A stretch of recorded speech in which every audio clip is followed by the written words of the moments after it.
பிஸ்மில்லாஹிர் ரஹ்மானிர் ரஹீம். ஒரு முறை நபி அவர்கள் மஸ்ஜிது நபவியில தொழுதுட்டு இருக்காங்க. அப்படி அவங்க தொழுதுட்டு இருக்கும் போது நபி அவர்களுடைய எதிரிங்க ஒட்டகத்தோட குடலை எடுத்து ரசூல்லா கழுத்துல போடுறாங்க.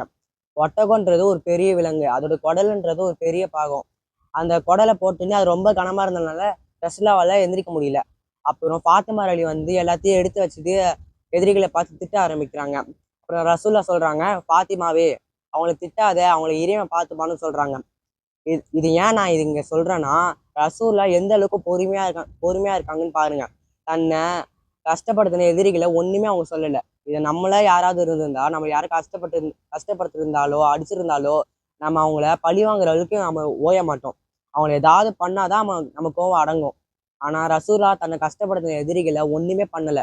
இதுலயே தெரியுது அவங்க எந்த அளவுக்கு பொறுமையா இருக்காங்கன்னு. இந்த பொறுமையை தான் நான் முன்மாதிரியா எடுத்துக்கணும்னு சொன்னேன். அப்புறம் இன்னொரு ஹதீஸ்ல ரசூல்லா இறை தூதராகவும் நல்ல தலைவராகவும் இருந்தாங்க. ரசூல்லா தலைவரா இருந்ததுனால எல்லா மக்களும் அவங்க ரசூல்லா கிட்ட தான் வந்து ஜகாத் பொருட்கள் தருவாங்க.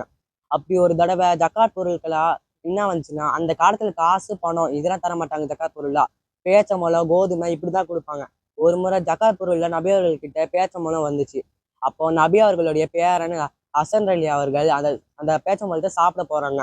அப்புறம் ரசூல் அதை தட்டி விட்டு நபி அப்ப சொல்றாங்க, தட்டி விட்டு சொல்றாங்க, நபி அவர்களின் குடும்பத்தில் உள்ளவங்களுக்கு ஜக்கா பொருட்கள் ஹராம்னு சொல்றாங்க.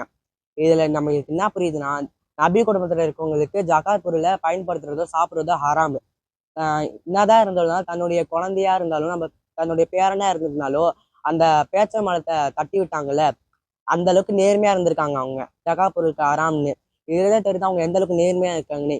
இந்த நேர்மையை தான் முன்மாதிரியா எடுத்துக்கணும்.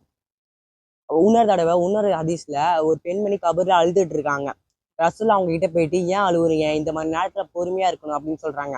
அதுக்கு அந்த பெண்மணி சொல்றாங்க, என்னோட கஷ்டம் உங்களுக்கு வந்தா தெரியும் அப்படின்னு சொல்லிடுறாங்க. அப்புறம் ரசூல்லாவும் போயிடுறாங்க.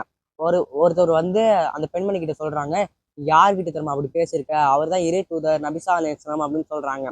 அப்புறம் அந்த பெண்மணி ரசூல்லா கிட்ட போயிட்டு மன்னிப்பு கேட்கறாங்க. ரசூல்லா சொல்றாங்க, இந்த மாதிரி நேரத்துல நம்ம பொறுமையை கடைபிடிக்கணும் கஷ்டம் வந்தா அப்படின்னு சொல்றாங்க.